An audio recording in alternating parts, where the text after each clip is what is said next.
परेशान रे बार बार खोजेला सखी सामान रे आदत से एकरा बानी परेशान रे बार बार खोजेला सखी सामान रे जब देखे ला सामान तो जब देखे ला सामान तो बुखार धरेला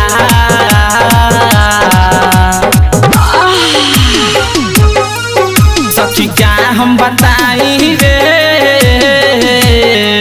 सखी क्या हम बताई रे भतारे दाना दोन करेला सखी क्या हम बताई रे भतारे दाना दोन करेला आदत से एकरा बानी परेशान रे बार बार खोजेला सखी सामान रे आदत से एकरा बानी परेशान रे बार बार खोजेला सखी सामान रे जब देखे ला सामान तो जब देखे ला सामान तो बुखार धरेला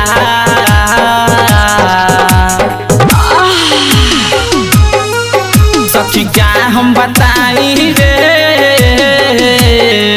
सखी क्या हम बताई रे भतारे दाना दोन करेला सखी क्या हम बताई रे भतारे दाना दोन करेला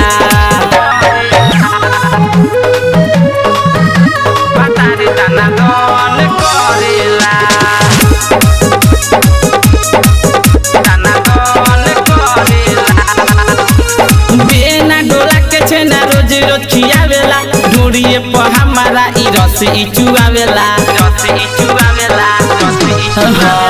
बेना डोला के छेना रोज रोज खियावेला ढूढ़िए पर हमारा ई रस ई चुआवेला जब पलंग पे अलंग से जब पलंग पे अलंग से उ मार करेला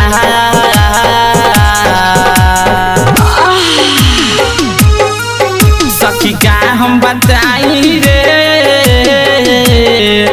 सखी क्या हम बताई रे भतारे दाना दोन करेला सखी क्या हम बताई रे भतारे दाना दोन करेला भतारे दाना दोन करेला दाना दोन करेला रेखा डिजिटल रिकॉर्डिंग स्टूडियो बेतिया दाना दोन करेला देह कमजोर भइल जइसे पनीर रे लोटा लेके सोटा मार आलम मनीर रे देह कमजोर भइल जइसे पनीर रे लोटा लेके सोटा मार आलम मनीर रे सैया देखो रभकारी सैया देखो रभकारी हद जब पार करेला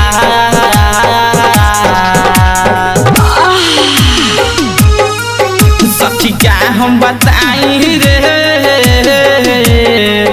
सखी क्या हम बताई रे भतारे दाना दोन करेला सखी क्या हम